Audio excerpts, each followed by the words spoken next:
Olá, tive probleminhas no YouTube. Eu achei que estava tudo setado, eles mudaram a maneira de fazer transmissão ao vivo. Eu tinha deixado tudo certinho, me adaptado ao que eles tinham falado, mas na hora de fazer a transmissão não funcionou. Não sei o que eu errei, então eu vou fazer por aqui mesmo, até porque as pessoas souberam mais por aqui, né? Eu publiquei no Instagram e aqui no Facebook que eu ia fazer essa live. Então eu vou dar uns 2 minutinhos, talvez, para as pessoas perceberem que eu tô aqui, né? E não no YouTube. Eu, eu vou avisar de novo no meu perfil. Enquanto isso, vocês podem ir se ajeitando aí.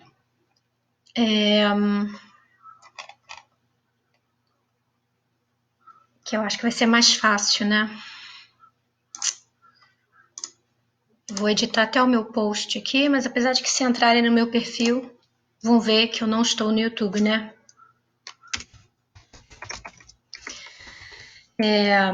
Essa live, a intenção dessa live não é exatamente... Eu queria que ela fosse curta, para não, né, encher muito o saco das pessoas me vendo falar o tempo todo. E a ideia aqui não é exatamente dar uma aula, né? Para quem ainda não assistiu, infelizmente eu tinha deixado tudo preparado, todos os links de referências para vocês, né, olharem e tal. E deixar tudo pronto no YouTube, mas eu posso deixar aqui nos comentários essas referências depois. Eu queria pedir para quem já chegou se está me ouvindo bem, pelo menos, né?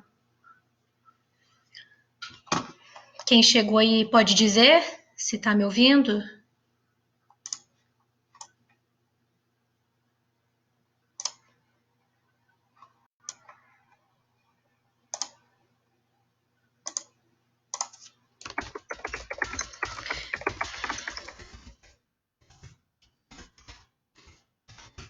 Eu não tô... Ah, ok. Obrigada, Ju. Que bom que você está aqui. Essa live, como eu falei, ela não vai ser uma aula, né? A ideia dessa live, ela foi muito inspirada por duas coisas. Por um podcast que eu ouvi recentemente, que é uma das referências, e foi por isso que esse podcast do Belly Dance Life, que infelizmente é em inglês, foi entrevistou uma bailarina egípcia, Nada El Masria, que mora no Canadá, e ela fala sobre a importância do folclore árabe como base da DV. E como eu estudo muito folclore, há muitos anos que eu sempre falei disso, da importância de estudar o folclore para entender a dança do ventre, eu achei que estava na hora de eu fazer uma live.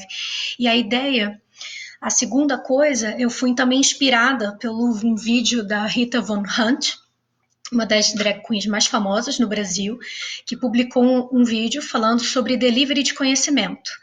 E a ideia aqui não é dar uma aula, né? Porque a gente não compra conhecimento pelo celular. Conhecimento é uma coisa que é construída com muito estudo ao longo do tempo, né? Muitas informações que a gente recebe, a gente às vezes não consegue entender naquele momento que a gente recebeu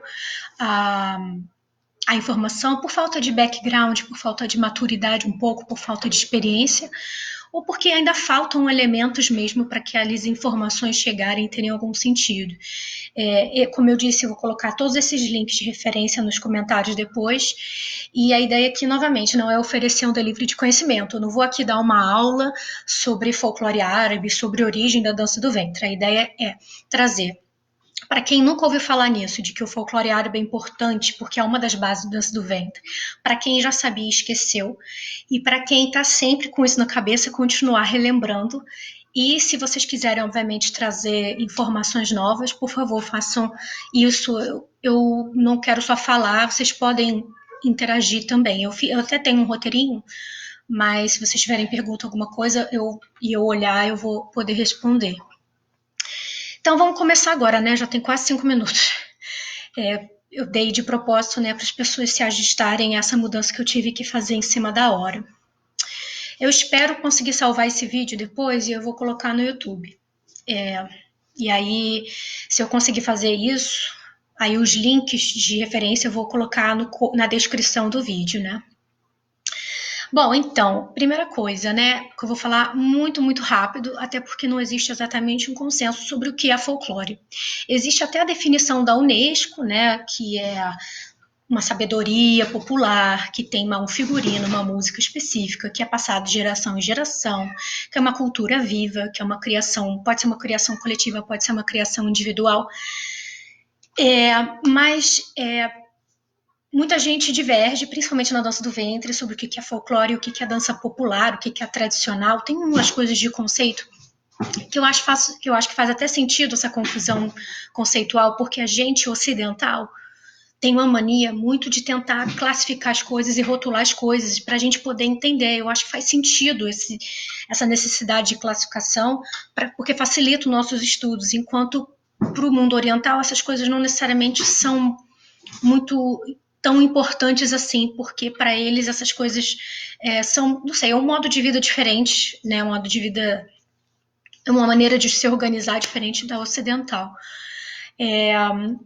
Então, a ideia também aqui não é discutir folclore, mas a gente tem esse senso comum de que são aquelas danças que estão no dia a dia da população, que é uma sabedoria oral, você não precisa de uma escola para aprender, você aprende ali no dia a dia. Muitas vezes você tem sim uma roupa específica, você tem um lugar específico, é super regional, né? A gente tem isso na cabeça. E aí a gente, quando vai pensar em folclore árabe, né, que é o que a gente vai falar aqui, a gente tem lendas, a gente tem rituais, a gente tem hábitos, tudo muito ligado ao cotidiano daquele povo, né? Que não é erudito e ele vai ser espontâneo. E para as bailarinas de dança do ventre, o Mahmoud Reda é a principal referência de folclore árabe. Faz sentido? Faz. Né? A trupe Reda, ela surgiu nos anos 60, né? No século 20, 1960. E um dos objetivos, né, o principal objetivo era popularizar o folclore egípcio no Egito. Então, para isso, o Reda viajou por todo o Egito, tentando coletar essas informações dessas danças, desses figurinos, dessas músicas, e transformou isso traduziu isso e colocou na forma do seu balé, que é a trupe Reda, né? Então, ele já modificou tudo, né? Ele já modificou o figurino, ele já modificou o movimento, ele necessariamente tinha a orquestra dele e transformava toda aquela música que ele ouviu para uma coisa, para palco. Então, o Reda em si já modificou bastante, mas ele ainda assim é a maior referência em termos de variedade de folclore, né? Que ele ofereceu como conhecimento para a própria população egípcia, né? Existem algumas dificuldades da gente estudar folclore árabe, principalmente para a gente que é ocidental, que não é acessível, né? Existem danças que não são exatamente acessíveis para a gente, né? A gente tem o falahi, a gente tem a ragala, algumas danças elas nem se realizam, não são realizadas, mas a própria meleia, a meleia, né? Que tem aquela coisa, folclore, é uma dança de palco, tem gente que ainda não sabe exatamente, não entende muito bem por que não folclore, o que é uma dança de palco, e o ballad é ou não é folclore, ele é uma dança popular ou não, e eu também não vim aqui discutir isso, esse não é o objetivo também da live, né, mas eu tô trazendo isso para vocês verem quantas questões e quantas dúvidas existem na nossa cabeça enquanto bailarinos de dança do ventre ocidentais. Enquanto egípcias e tal, eu não sei, né? Eu imagino que essas coisas são bem mais fáceis deles navegarem, né? Porque eles têm o ouvido para a música, né? Para os regionalismos muito mais apurado.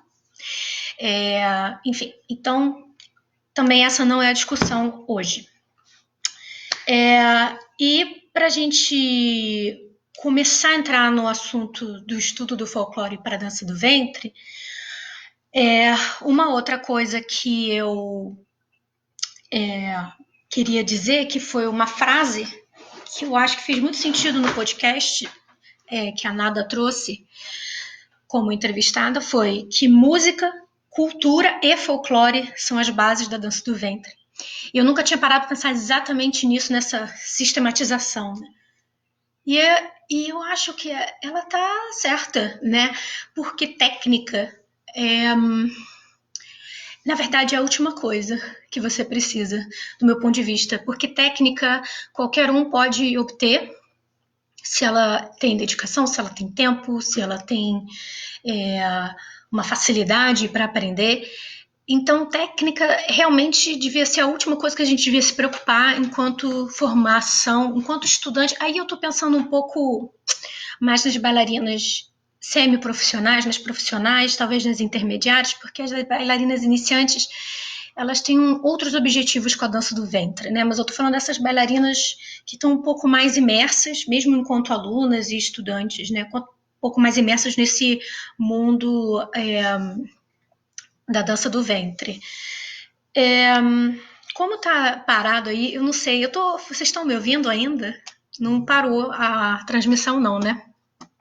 Porque eu não consigo ver quantas pessoas estão ao vivo. Alguém pode me dar um oi? Só para eu... Tô falando com a parede? Que coisa, gente.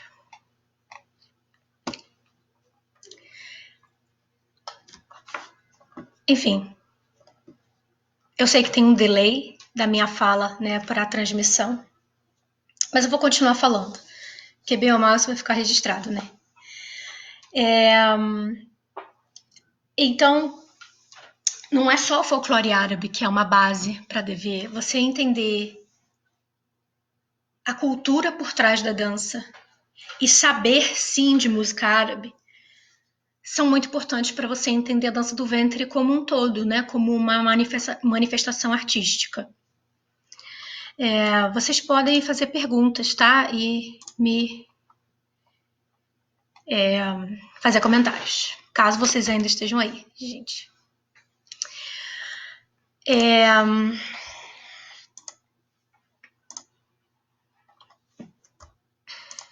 Vou dar um oi aqui para as pessoas. Vamos lá. Então, entrando agora um pouquinho mais na história das fontes, né? E como é que a gente vai estudar esse folclore árabe? Que fontes são essas, né, que eu preciso? Elas são muito diversas, né? E eu sei que vai ter muita gente advogando que você só pode estudar e que o que só importa é quem são as pessoas que nasceram no país específico, do folclore específico que você está trabalhando, que você está estudando. Então, por exemplo, se eu estou estudando ballad, só posso estudar ballad com egípcios. Se eu estou estudando dábica, eu só posso estudar com libaneses ou sírios. Ou se eu estou estudando Halij, eu só posso estudar com quem é do Golfo. Né? Eu sei que vai ter gente que vai advogar por isso, mas eu sei também que existe muita divergência entre os próprios nativos. Né? Então, isso é muito comum entre os egípcios, por exemplo, sobre determinadas músicas, cada um diz uma coisa diferente, relacionadas, mas diferentes, e aí você fica um pouco perdido enquanto ocidental em quem acreditar. Quem já fez alguns workshops com bailarinos internacionais sabe do que eu estou falando. Né? E aí, o que você tem que ter na cabeça? Primeiro, de onde vem aquela pessoa? Né? Então, por exemplo, se eu tenho um bailarino que nasceu na região de Alexandria, né, que é a região que existe o Mambut, né, a dança dos pescadores, será que ele tem... Qual é a propriedade que ele tem de falar sobre Said? Será que ele sabe mais do que você, que está estudando Said há, sei lá, 10, 15 anos, e você que estudou com diversas pessoas diferentes, será que ele sabe mais de Said que você só porque ele é egípcio? Né? Então, esse é só um exemplo, uma reflexão para vocês verem que, na verdade, o estudo do folclore árabe, ele é para sempre. Né? Você fazer um workshop de Hagala não vai te tornar especialista em Hagala. Né? Você fazer um workshop de ballad não vai te tornar igual um conhecedor de ballad, porque você vai ter só uma fonte como exemplo. Então, você tem que ter fontes diversas e sim você tem que aprender a ser crítico, sim, mesmo quando a gente está estudando uma cultura que não é nossa. E eu não estou dizendo que é para duvidar de tudo que as pessoas falam. Não, não é isso. É saber filtrar, ver se aquilo faz sentido na sua cabeça, se aquilo faz sentido com o que outras pessoas te disseram. Crítico nesse sentido, para que quando você for colocar em prática a sua dança, aquilo fazer algum sentido para você, né? Assim, você pelo menos aquilo ter uma lógica na sua cabeça e não só porque você copiou e colou o que outra pessoa te disse. E uma das coisas que a Nada fala no podcast é justamente essa coisa da coreografia, né? Que tem vantagens de você oferecer uma coreografia de folclore num workshop, né? Principalmente para quem é aluno intermediário. Mas a coreografia em só não basta para a gente estudar folclore. A gente tem que sentar e estudar tudo que está ao redor daquele folclore, né? E além disso, existe um problema que eu não tinha pensado ainda, que é a coisa da tradução. Né? O inglês mesmo, né, que esses egípcios têm, se eles não falam inglês e tem um tradutor, ou se o inglês deles não é bom o suficiente para que passe o recado que ele quer passar, isso pode ser muito mal interpretado para aqueles ocidentais que estão recebendo aquela informação, né? E fora os egípcios ou árabes que não moram no próprio país há décadas, né? E estão querendo falar de coisas novas que estão acontecendo sem necessariamente vivenciar.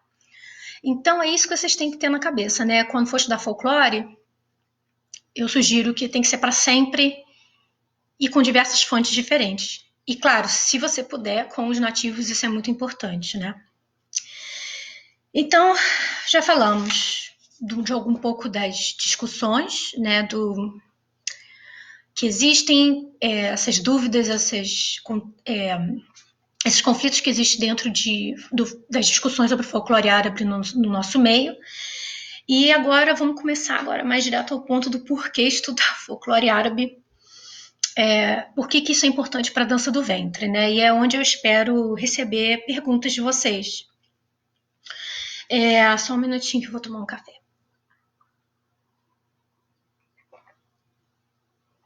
Ok, uma pergunta que eu acho que parece bastante óbvia para quem está começando, para quem tem pouco tempo como profissional então quer dizer que eu preciso estudar folclore árabe e dançar? Não. Você totalmente pode fazer a opção de ser uma bailarina de dança do ventre exclusiva. Você não precisa estar dançando, você não precisa ir fazer uma bata de raliz, você não precisa ir fazer uma galabia, você não precisa fazer uma roupa de ragala para poder ser uma boa profissional de dança do ventre. Não é essa a discussão. Então, você não se sinta obrigada a querer fazer performances folclóricas. Isso não significa que você não tem que estudar, você vai ter que estudar. E por quê? Porque a dança do ventre, a origem da dança do ventre, ela acontece a partir de danças populares e folclóricas. O que isso quer dizer? A base de movimento da dança do ventre, a base técnica de movimentação, ela é folclórica.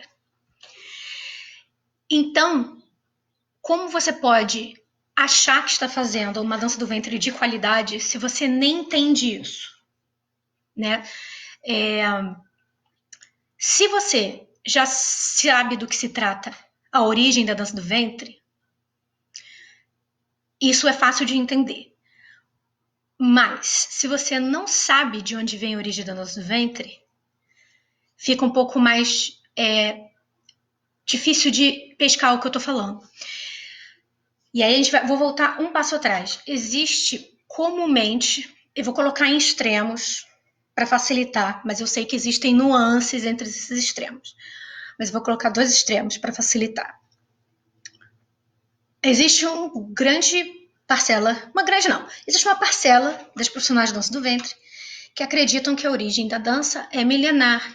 Ela veio das sacerdotisas, veio de danças inspirada em danças sobre fertilidade, para ajudar a mulher no parto, ligadas a deusas egípcias, blá, blá, blá, blá, blá. do extremo oposto. Lembrando que existem as nuances, né? E que existem as bailarinas que estão ali no meio do caminho. E não estou falando que ninguém é melhor do que pior. Eu só vou estabelecer aqui qual é a minha linha de raciocínio. Porque se você não sabe qual é a minha linha de raciocínio, fica difícil de acompanhar o que eu vou explicar. E eu faço parte dessa outra parcela de bailarinas que não. Em que a dança do ventre que fazemos hoje, ela tem uma origem clara de lugar, tem data e tem registro histórico. E se você sabe disso, beleza. Se você não sabe disso, eu vou tentar resumir, porque também essa live não é para falar sobre a origem da dança do ventre. Mas, resumidamente, a linha que eu sigo, que é a que faz mais sentido para mim. Você já tem... O que você tem já registrado em diversos documentos escritos mesmo, documentos escritos de viajantes lá no século XVIII e XIX, principalmente século XIX, que já existiam essas mulheres que dançavam, né? No Egito, né, que é a maior fonte mesmo de registros, que eram, pelas descrições, o que a gente chamou de gawazi. Mas também existiam outras mulheres que faziam danças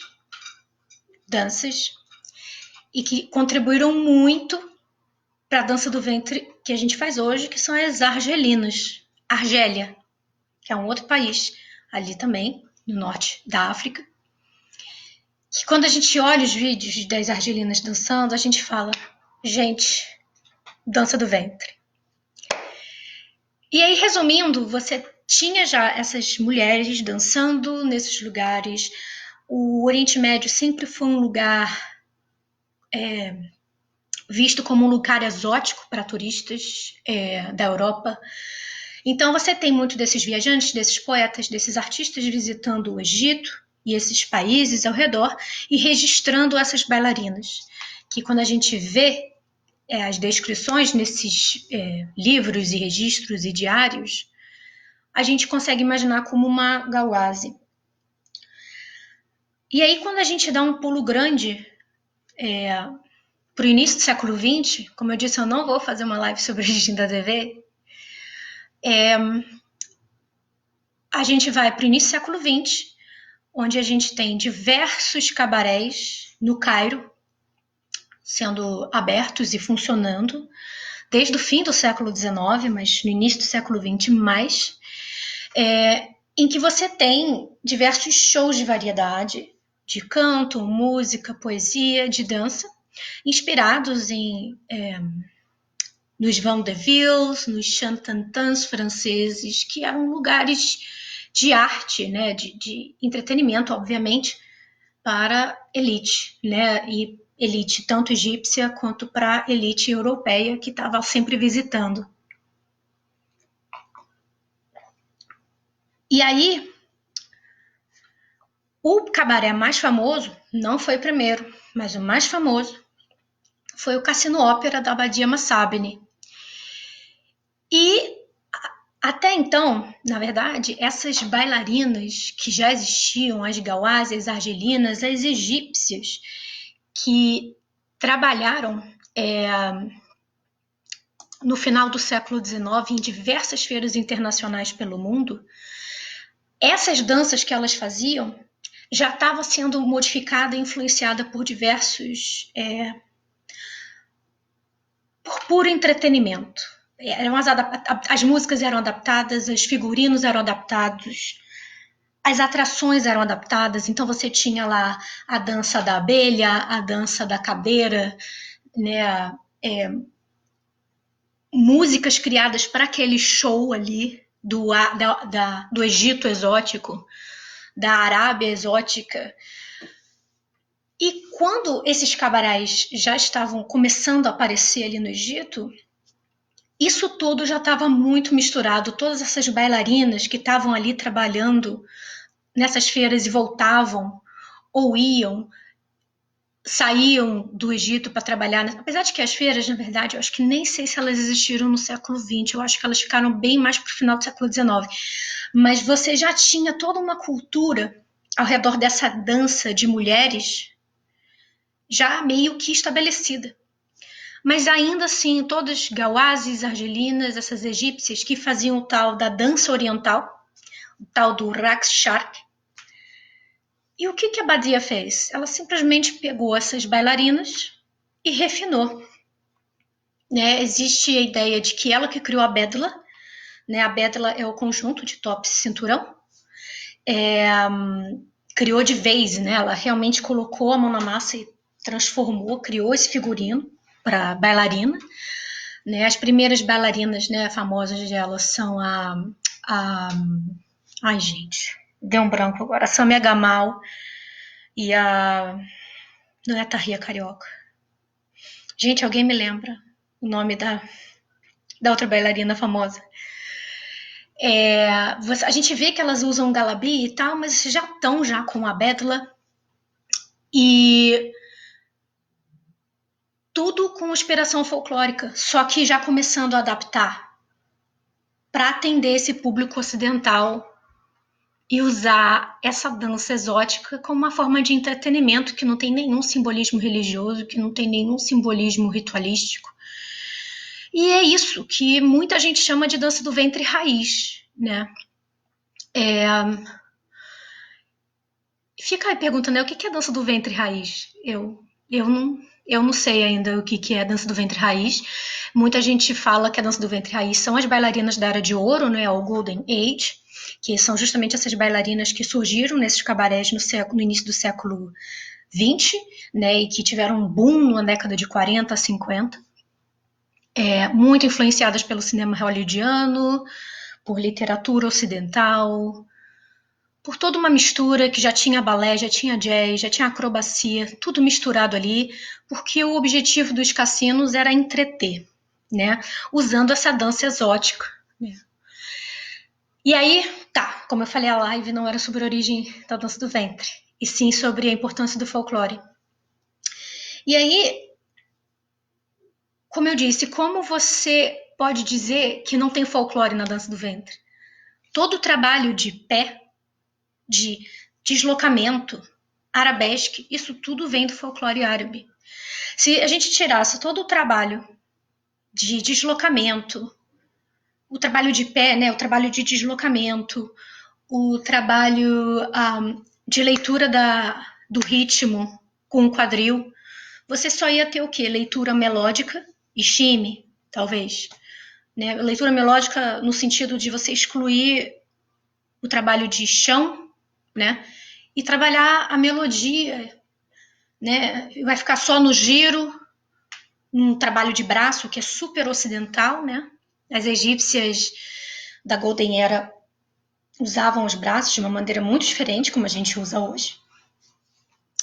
Inclusive os egípcios de hoje, elas usam o trabalho de braço delas é diferente do trabalho de braço da Golden Era. Então, o que você vai ter de dança do ventre? Você vai ter o passo de Said, o passo de Gawaz, a movimentação do Ballad. Tudo isso é a dança do ventre. Ah, mas tanto faz, né?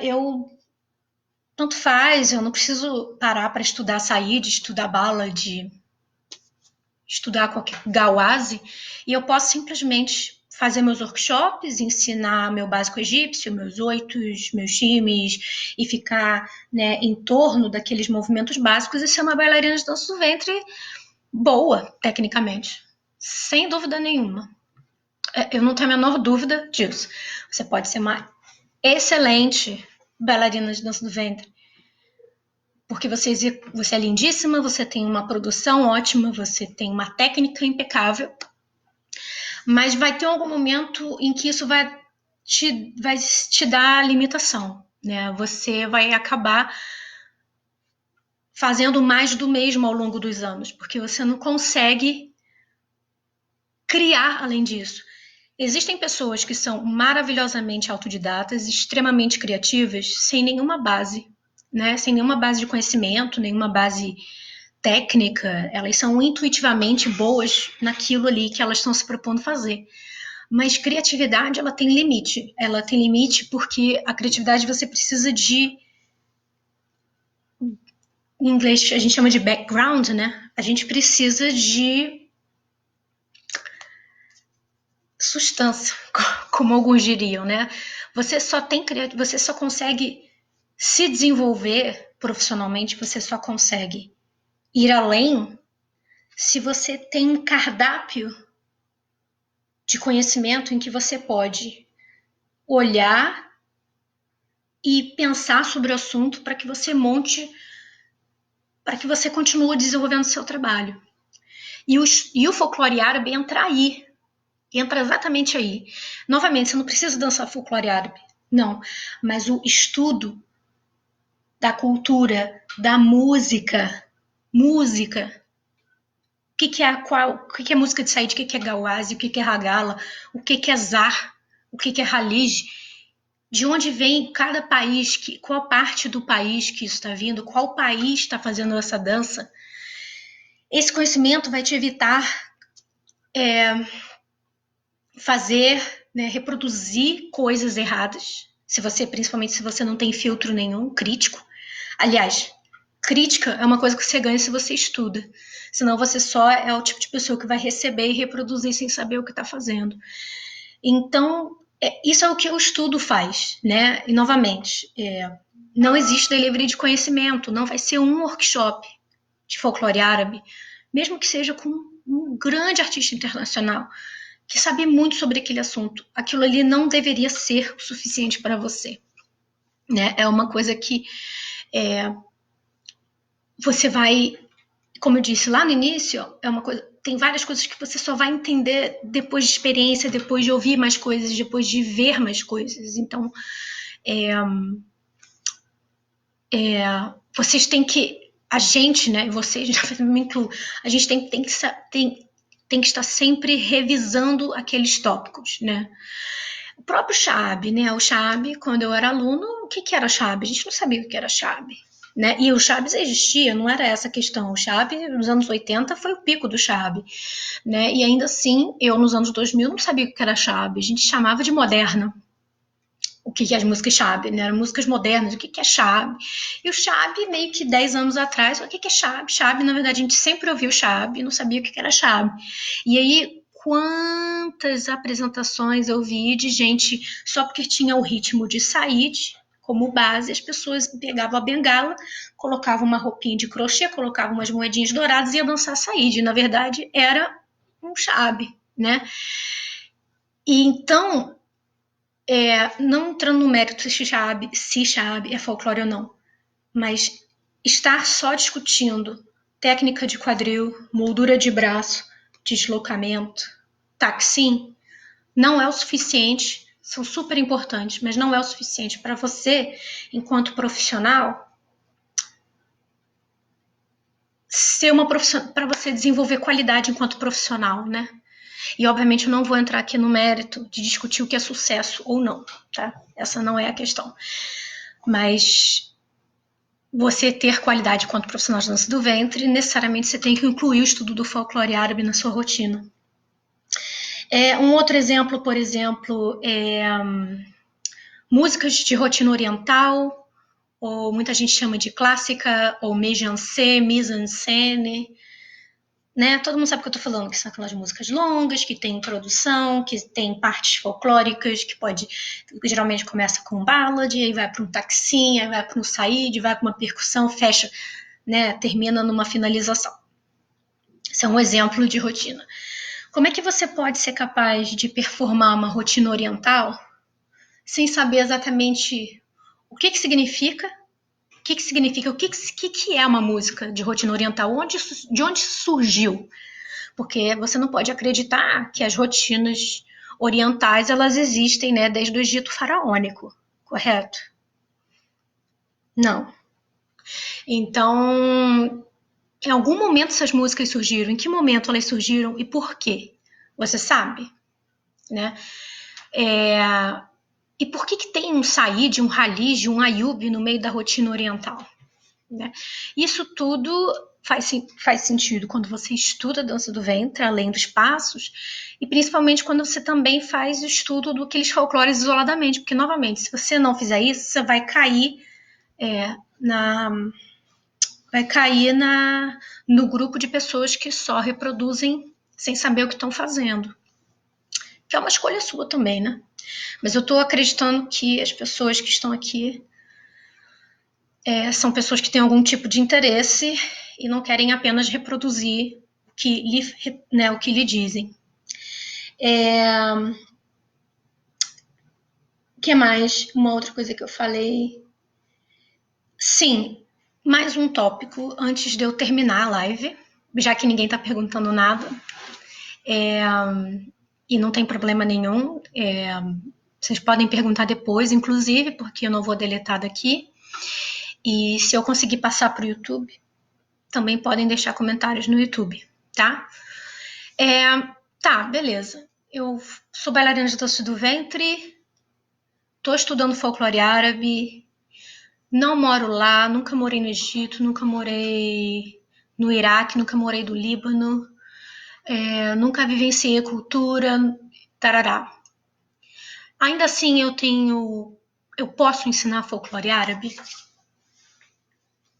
Fica a pergunta. Você acha que você, que nunca conviveu... Eu não tô falando de passar uma semana no Egito, né, gente? Eu tô falando de bailarinas que tiveram a oportunidade de ter vivenciado a cultura, né? Por um tempo razoável. Vocês acham que vocês podem... Se vocês não estão nessa categoria, vocês têm qualificação para ensinar folclore árabe?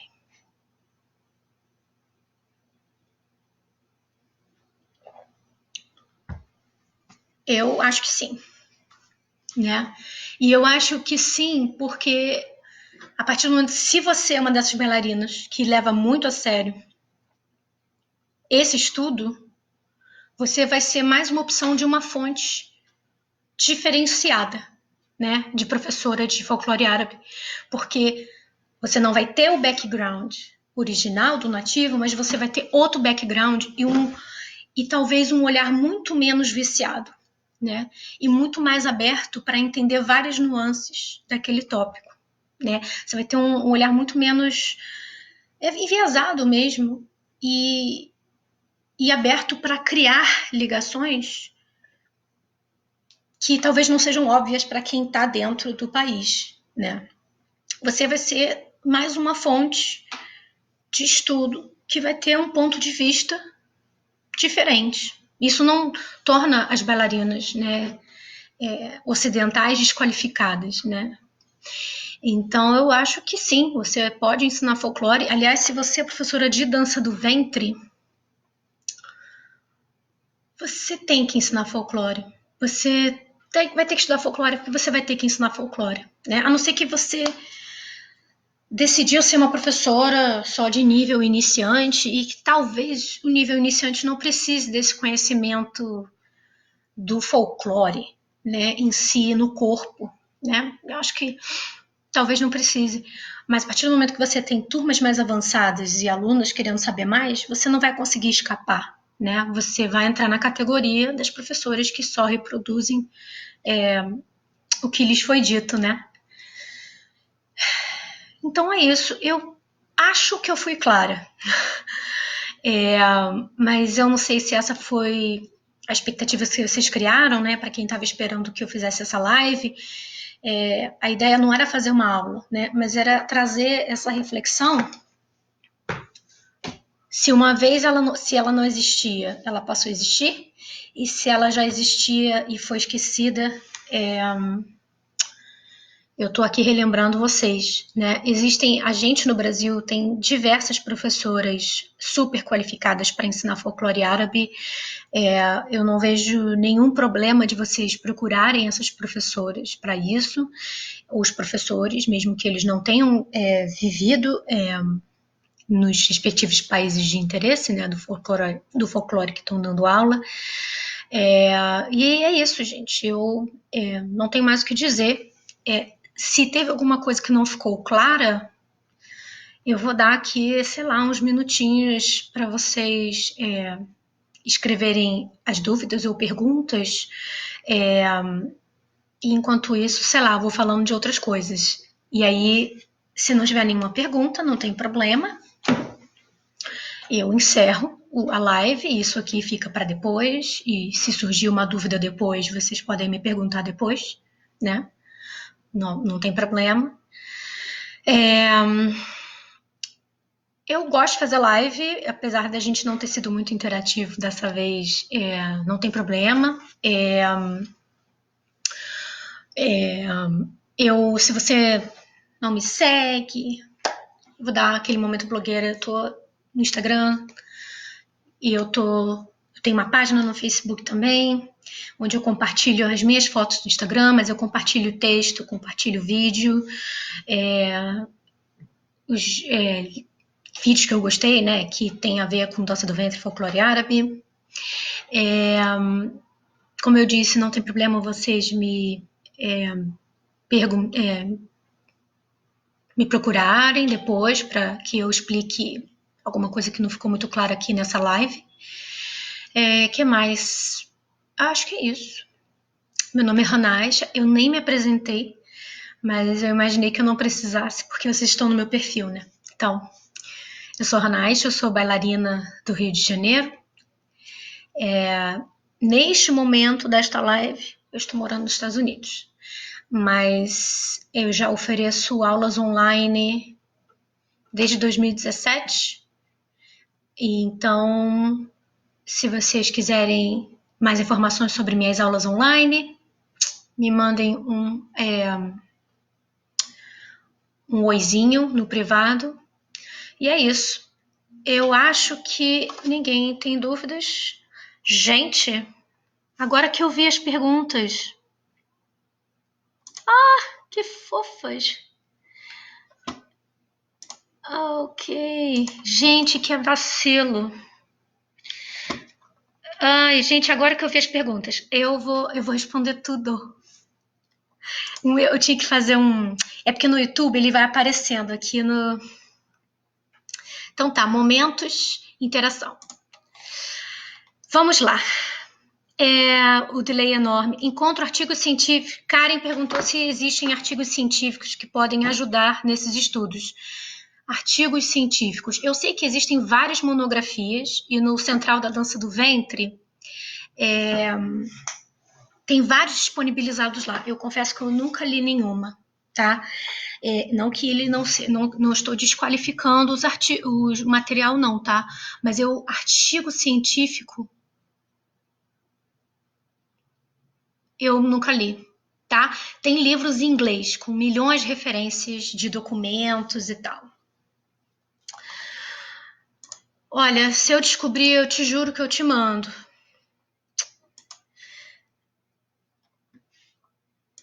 Sim, Karen, estudar, não fazer um workshop não é suficiente. Sim, podemos, com muito estudo, dar aula de folclore árabe. Jack Valles, que chegou atrasadinha, mas não tem problema. Como encontrar repertório confiável de folclore? Melhor forma de acertar a música. Cara, essa é uma excelente pergunta. Eu acho que você tem que ver muito vídeo para rever aquela música sendo reproduzida o tempo todo.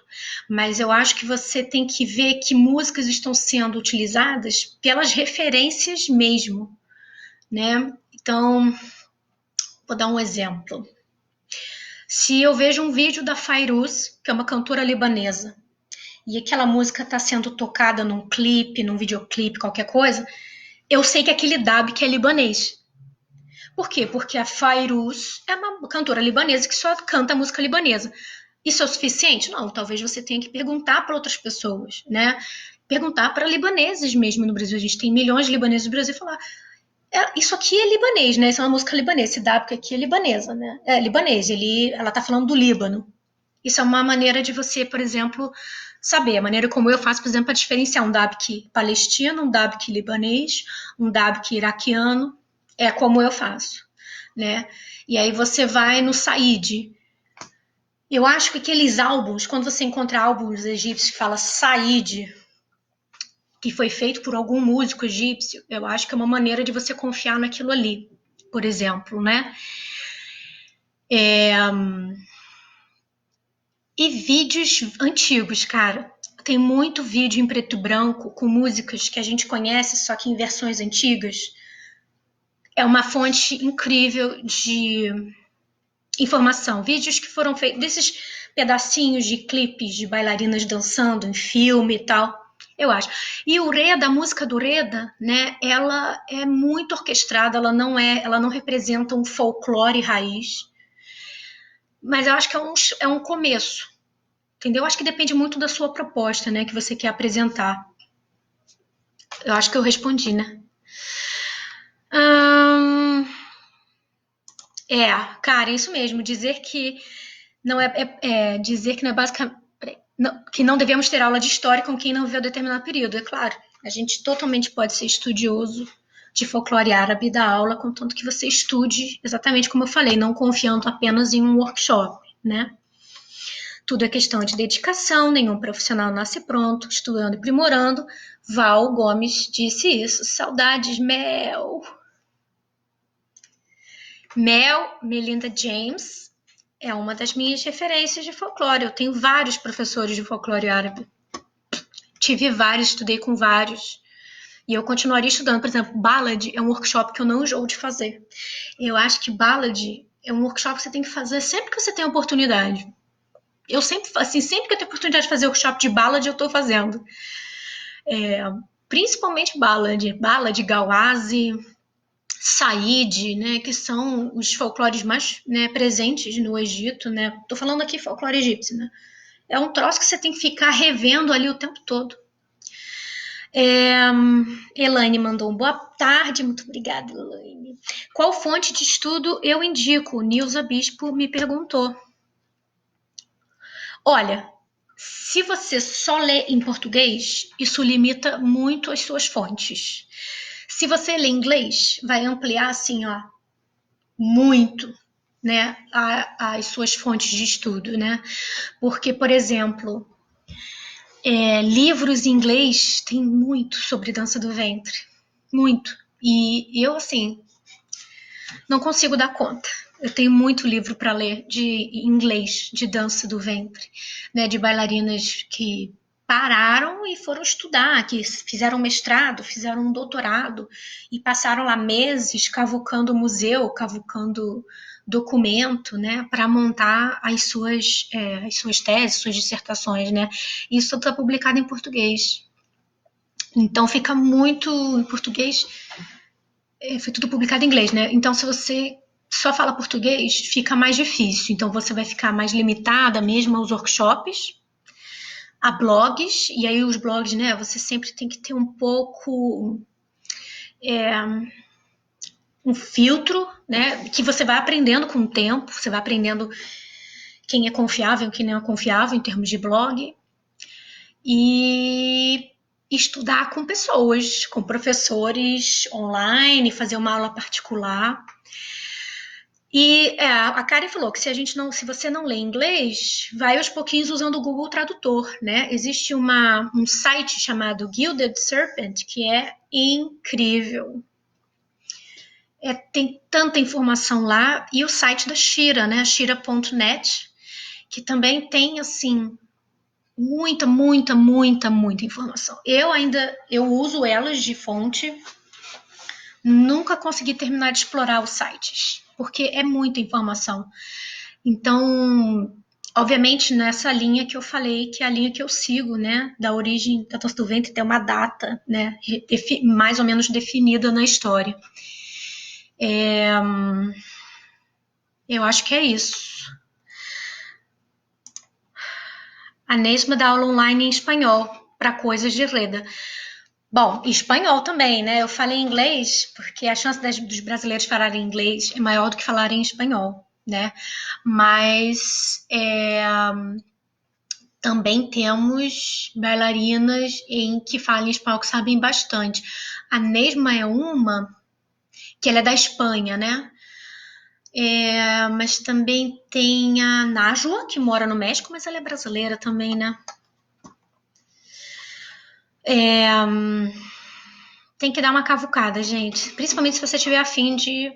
Se tem uma graninha ali que você quer gastar com aula online, vai achar. Eu nunca estudei com a Nesma. Então, eu não sei. Mas eu acredito, né? Porque ela é super famosa. Mais algum comentário? Eu espero que, né, assim, não é que eu tenha convencido, mas que eu tenha apontado, né, a cabeça de vocês para uma outra direção. Vamos botar assim, mesmo que não seja a direção que vocês vão seguir, mas pelo menos eu tenho apresentado um outro ponto de vista que façam vocês refletirem, né? Que essa que era a ideia, não era dar uma aula, a ideia era trazer esse assunto. Porque não dá para dar uma aula sobre, assim, até dá, mas partindo de um público assim generalizado, não tem como eu saber, né, quem já sabe das coisas. Então, não tem como eu dar uma aula exatamente sobre isso. Tem que partir de um conhecimento mais ou menos homogêneo, né? Mais alguma coisa que eu sei que já tá enorme a live. E aí eu vou encerrar. Me desculpem pelo atraso, para quem estava esperando desde 1 hora, desde 2 horas da tarde. Fui eu que me embolei com a tecnologia. E se alguém perdeu, e vocês conhecem que perdeu porque estavam esperando no YouTube, é só me manda o link da live aqui do Facebook para a pessoa. Ou marca ela no comentário mesmo. Né? Então é isso, gente. Vou me despedir.